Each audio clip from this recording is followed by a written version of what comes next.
Assalamu alaikum warahmatullahi ta'ala barkatu barkanmu da sake saduwa cikin wannan shiri kamar da yadda mu duka muka sani mun san cewa kamar yanzu hakan ga tsakanin Iran da yan America an dace an samu dace har wasu report masu suka ce kamar wai yan America sun tura yan Israel gefe sun zo sun yi yarjejeniyan su an walakanta yan Israel da baba amma akwai wani magana da kowane lokaci nake fadi muku yan America they are agreement incapable ba su yi agreement saboda girman kai ya shige musu cikin kansu jiya a cikin labaranmu da muka ka kan YouTube na tabbatar muku da cewa kamar Donald Trump na son ya tarwasa abin haba ababen da yayi da ke nuna cewa kamar yana son ya tarwasa abin amma yanzu hakan ga dai kamar yanzu abin ya tarwasa sam ku zamu na gwada muku abin da ke faruwa yanzu hakan ga idan farkon ga kenan kan wannan shafi nan muna maganar geopolitics ne kai ma kai ka danna kan subscribe din sannan ka danna kan kararrawar wannan saboda duk lokacin da mu aji wani abu kai kuma ka gani ka ci amfani shi kuma ni mai gabatar muku wannan labarai sunana Salman Al-Faris a bar shi sunan wannan shafi Hausa News Network abin da ke faruwa yanzu haka da mu fara story farko na wanda aka ce kamar an dibiya takunkumi akan shi wannan ministan Isra'ila da ake kiran shi Ben Gavir shine national security ya zo yin magana kuma mu duka mun san kamar dan ta'adda ne shin nan shi dan Isra'ila ne true and true su garin duka kife da kwariya babu mutumin kirki a cikin garin nan bai da kyau kana magana kana yin shi amma mutanen da ke cikin garin Isra'ila nan in kai mutumin kirki ma ne ba a so jiya ma ko wani story da na kawo muku mushkilan da ya samu shi da shugaban kasan su Isaac Herzog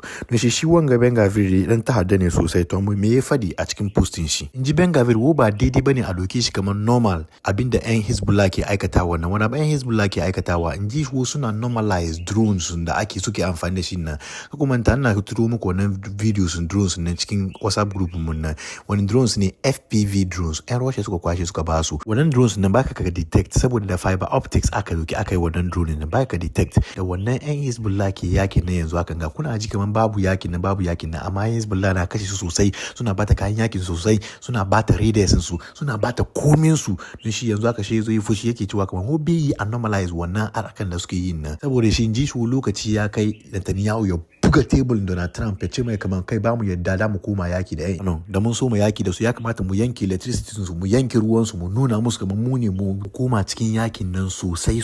ta na san kamar ana hura kunnin Donald Trump yanzu hakan ga ana hura kunnin shi sosai saboda iyin shi da abin da farko yi kamar da ya amince an san verbal agreement da yanda ake hura kunnin sa na gane cewa kamar mutanen ga suna bayan sa je post kan social media through social media shi nan kuma da gangan na kawo muku post ga duka kun ga yawan dukan ga ma'anan shi guda ne abu guda yake fadi ciki wurin na san kan mutumin ga gaskiya na Allah idan aka ce tabin hankali ya kama shi na yadda abu guda ne ta maimaitawa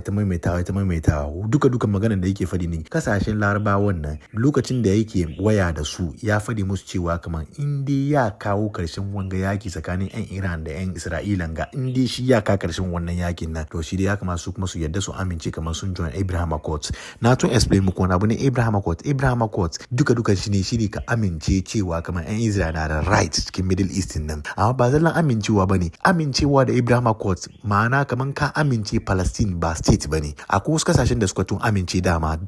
tuntuni UAE na cikin wannan kasashen nan Bahrain na cikin wannan kasashen nan Kazakhstan na cikin wannan kasashen nan da Sudan ciki amma Sudan ba za mu yi mutuhume su ba saboda Sudan basically kamar suna da karkashin mulkin mallaka ne don shi abin da ke faruwa kenan ina son ku comprehend ababen da ke faruwa shi Donald Trump ya zana wannan abin da yana son su join wannan Abraham Accords nan kun ga dai kamar dai ya truncate ko in ce ya yanke yarjejeniyar da aka yi magana nan kenan amma yanzu dukkanin wanda ke follow diddige kan abin da ke faruwa gidan duniya duka ya san tactics da yan America suka doki shi dai in bai san abin da ke cikin geopolitics ba tactics da yan America suka doki ne muna tsoron Iran amma mun ta kai musu hari da mun kai musu hari shi mu ba da hankuri da mun kai musu hari shi mu ba da hankuri da mun kai musu hari shi mu ba da hankuri duka muna tafiya kenan tactics da yan America suka doki kenan ba mu yi da mu daina yakin nan mun ci gaba da yakin nan amma da mun kai musu hari shi mu ba da hankuri kwanaki sun kai hari daga Bandar Abbas wani island ne yau kuma sun kai hari daga Larak Island to amma wannan harin da suka kai nan farkon news da ya fito kamar sun kai hari daga Bandar Abbas ne amma Larak Island da yana manne da Bandar Abbas ne farkon reporting da ya fito daga Mahir News ne suka ce kamar an ji babban wani explosion an ji kamar wani abu ya fashe daga Bandar Abbas Fast News kuma suka report suka ce kamar explosions nan ma da aka jin nan koko bama da aka ji ya fashe nan ba kara guda bane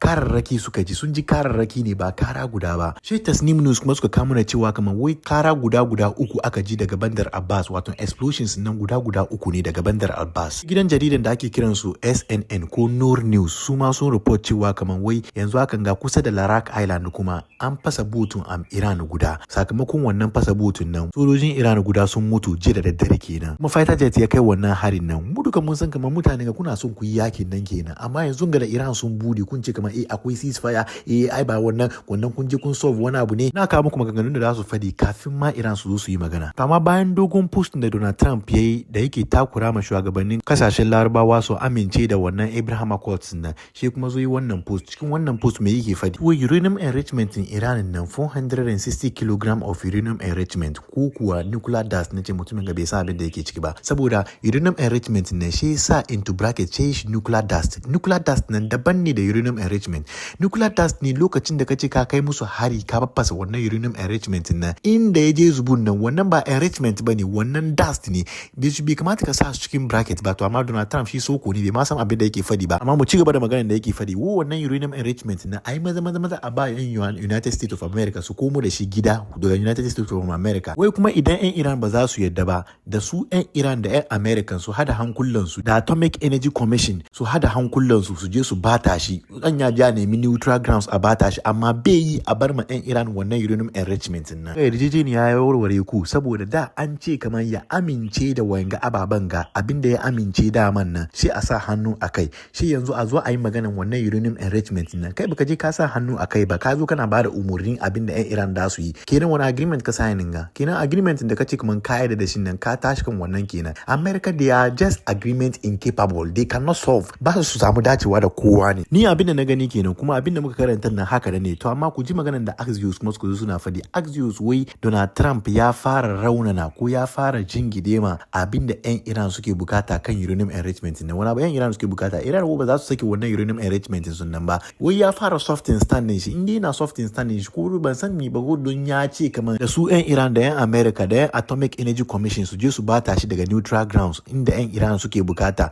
Ban sani ba ko saboda wannan suke cewa kamar ya softening stance su, to Iran su ba su sauka kan matsayin su ba fa. Iran wai uranium enrichment sun nan ba su ba kowa, nasu ne, right su ne. She Pentagon suka zo suka yi magana kan harin da suka kai ma yan Iran nan. Wani abu suka fadi? Pentagon don suna tsoro yan Iran su kai musu hari tun kafin Iran su zo su yi magana. She Pentagon suka ce kamar wai abinda ko harin da suka kai ma yan Iran nan self defense ne. Wani self defense? Ko hari guda biyu suka kai, sun tarwasa missile launcher da ke Bandar Abbas, sannan kuma sun tarwasa wani boot guda da shi ya sa mine kan Strait of Hormuz, sai sa suka tarwasa shi. Okay, inda shi ya sa mine ya attacking ka ne, to shi wani irin self defense kenan. Okay, missile launcher nan kuma da ke Bandar Abbas nan da ka je ka kai masa harin nan sun attack wani ne. An yi ceasefire, missile launcher na aji, kun je kun kai attack wannan wurin nan, kun fasa wannan missile launcher nan, kun ce kamar self defense. What are you defending? Airspace nan ba naku bane, ba cikin garin America bane, ba cikin garin Saudi Arabia bane. Kun biyo cikin garin su, cikin airspace su, ku ce kamar kun target wannan wuri kuna self defense. Self defense kamar yaya, ta wani wuri? Yanzu aka tambaye su, shi dai ba ceasefire kenan ai, tunda in dai akwai ceasefire kun je ku aikata wani abu. Shi dai ba ceasefire kenan ba. Akwai ceasefire nan, akwai ceasefire nan bai yanke ba. To kai yanzu wa baka wannan daman nan ka je ka aikata wannan abin nan kuma ka san kamar akwai ceasefire? Wani irin rene hankali kenan? Donald Trump ya kuma zo wani post guda biyu. Na farko shi ke kan screen kuke ganin ga. Kun ga post ga da yin ga. Na hannun hagu wai Obama's policy, wato policies da Obama ya ajiye akan Iran lokacin Obama nan, wai ya ba su kimanin kudi dewa ne, wato pallet of cash, ya ba shi kudi dewa, ya ba Iran kudi dewa. Kuma kariya ne fa, kun san maganin da yake fadi. Lokacin nan yan Iran sun ce kaman akwai wasu kudaden su da ke wurin America. Ku sani fa akwai wasu kudaden Iran da ke wurin America da suka ba da kudi da su sai kayan yaki, da wannan kayan yakin nan ba taba deliver aka ba yan Iran ba. Don shi da wannan takunkuman nan ya zo ne, shi yan Iran suka ce kamar a ba su abin su, shi fiscal cash su kudin su na wurin America fa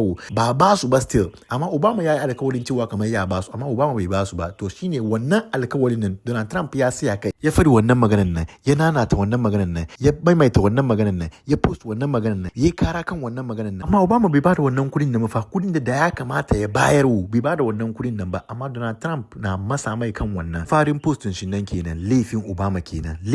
kenan ya je ya sa agreement JCPOA. To amma wai shi ga policies shi akan Iran, ku duba picture da ke aje wurin nan, ba mai ba. Kuma kamar yadda kuka sani, a daidai lokacin da aka ce kamar an samu dacewa tsakanin 'yan America da 'yan Iran kenan fa an samu dacewa kenan fa yake wanga manga wasu policies ne ya tarwasa 'yan Iran kuma yana cikin tarwasa 'yan Iran ba wannan kawai ba shi kuma zo post wannan amma kuma da hankali kan wannan da saboda yanzu hakan ga dan nuna muku abin da yake post ga wani lokacin Obama ya ce kaman ku bar mu yi da yarjejeniya mana ku bar mu yi yarjejeniya shi suka ce kaman mu ba za mu yi yarjejeniya ba mun faffasa komi shi Joe Biden kuma ya zo shi Joe Biden ya ce kaman ku bar mu yi yarjejeniya mana shi suka ce kaman ba za mu yi yarjejeniya da kai ba mun faffasa komi to shi Donald Trump ya zo shi ya ce kaman wai to ni na faffasa komi shi su yanzu suka ce kaman bar mu yi yarjejeniya wato yanzu hakan ga Donald ɗan Iran ke rokon shi kenan fa a yi yarjejeniya saboda wai shi yayi nasara cikin yakin nan kuma mu duka mun san waye nasara cikin yakin ga kuma abin ga wanda ke da'awan cewa kaman shi ya kawo yana yarjejeniya kenan fa kowane lokaci America they are simply not agreement incapable ba su iya su yi ba su iyawa ne ba su iya su yi girman kansu bai ba su hanya kun san an ce mai rabon shan duka bai jin bari sannan wanda ku ganin shi kan screening kun ga sunan shi Ibrahim Aziz dan sha fadi muku cewa kaman shi yana daga cikin manya-manyan IRGC nan sannan kuma dan majalisa ne cikin gidan majalisa ma shine wanda ke shugabantan Foreign Intelligence Committee in ji shi wai su sun san kamar America ba za su yi agreement ba fa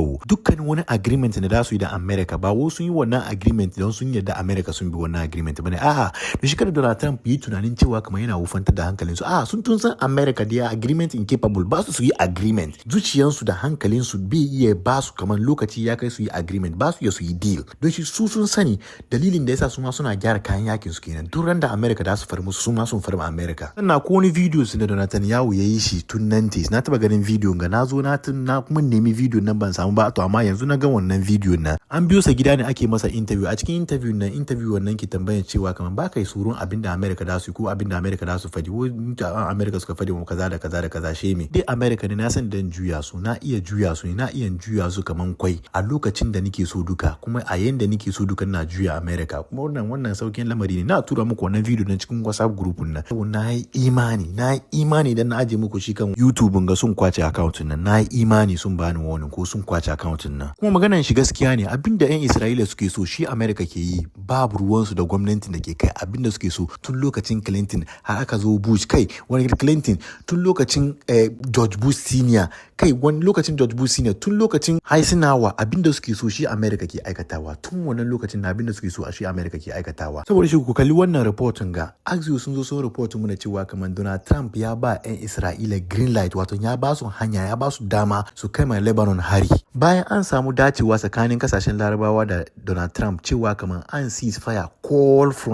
front na duka an ceasefire ya kare ya juya ya je ya ba su green light su je su aikata abin da suke so wanga suna da kansu ba suke da kansu ba yin abin da ke faruwa cikin Lebanon nan an ceasefire tsakanin yan Lebanon da yan Israel shi kuka ce kamar kun fita wannan ma shi da kuka ji jiki tukuna inda kuke nasara ba ku yadda an ceasefire ba saboda lokacin Hamas nan da kuke yin nasara ba ku yadda an ceasefire ba don shi kan Hezbollah gama da kuke yin nasara da ba ku yadda a yi ceasefire amma don kun ji jiki Hezbollah na kashe ku sosai shi ku yadda aka yi ceasefire kuna kallon kamar kun kare ku zo kuna strike su 1 2 3 sai su cire ido saboda su suna tsoro yakin ya kuma farke Sheikh Naim Kasim ba nan ba in kuka muna fahimmu muku don shi suna ta kai ma yan Lebanon hari shi yan Hezbollah kuma suna amfani da FPV drone suna kama su retaliation to wannan retaliation ne suke cewa kamar wannan drone na yayi zafi kwarai don shi yanzu to shine Donald Trump yanzu haka ya ba su green light su aikata abin da suka yi so duka wanda ke cikin WhatsApp platform mun ya ga videos nan da na turo muku Al Jazeera kuma suka report cewa kamar wai yan Iran kuma sun ce kamar in dai ba daina wannan harin da ake kai ma mutanen Lebanon ba da so ma yakin nan kenan su ma ba za su yadda ba nace kamar kun jima ma wannan dai ba ku fadi komai don sannan ban yarda da reporting gaba saboda Al Jazeera ba na yarda da su sosai hakan gaba ne sanan dalilin da yasa nake ce muku kamar garin nan duka kife da kwariya kowa dan ta'adda ne shi Smotrich ga shine finance minister yan Isra'ila amma wallahi tallahi ban taba jin yayi maganan kudi ko arziki ko taso guda bane shi kullum bakin shi kamar shine defense minister shi ba ga maganganun banza shi kuma kawai yake ta yi ji Smotrich wai yanzu lokaci ya kai yanzu hakan aje a tarwasa Lebanon ne gaba daya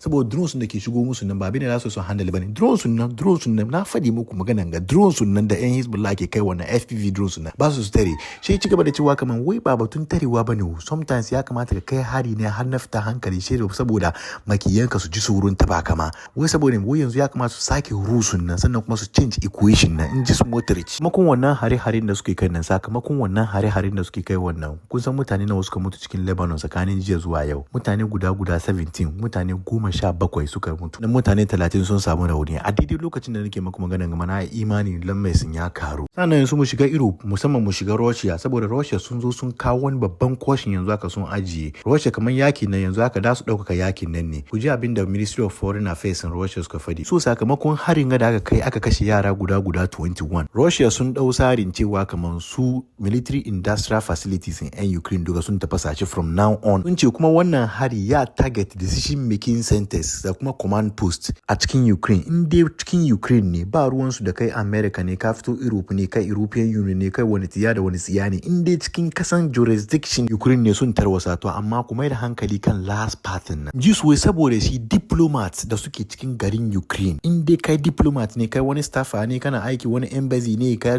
embassy UK ne embassy wani tsiya da wani tsiya ne. In dai kana cikin Ukraine ne saboda cikin embassies nan suke wannan command post nan wurin suke decision nan wurin suke decision making nan wadon shi diplomats nan duka su bar wurin nan kuma ba zallan bari ba su bar Ukraine as soon as possible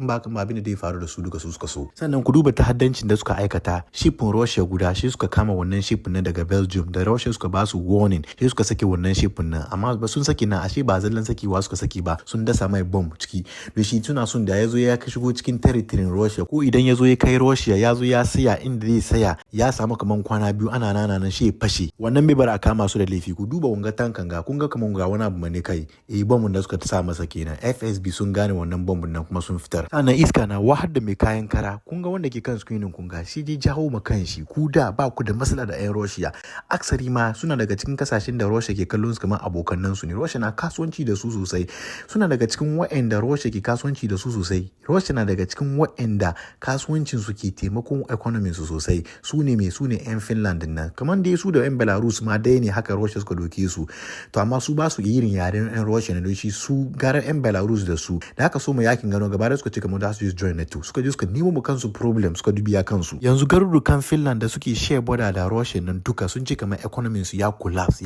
saboda da kasuwancin 'yan Russia nan ke shigo musu shine yanzu yana son ya bude border nan yana son ya sanya da ya gyara tsakanin su bayan ya ji yayi wauta ya kare wai yana son ya gyara tsakanin su amma 'yan Russia nan ne yanzu hakan ga ba su sani ba ko Russia sun zo su dasa wani abu nace ku ga jawo ma kanku yanzu Russia na tarkon sannan Putin ya yi fushi sosai ku da ku kalli fuskar shi ma mana Putin ya yi fushi sosai saboda yau hakan ga sun je sun sa hannu kan takarda ko ce ya sa hannu kan takarda kan wani bilin da aka pasin shi daga parliament yanzu hakan ga shi ya sa hannu kan takarda bill na ya zama law kun san wani bill ne wani law ne yanzu sun sa dokan cewa kamar in dai mutum ne mutumin Russia ne aka kama shi wani kasa ko da wani kasa ma ne aka kama shi wannan kasan nan aka kai su kotu yanzu doka ne a cikin kasan Russia ya kamata sojojin Russia su protect machine nan ya su protect machine nan inda magana nake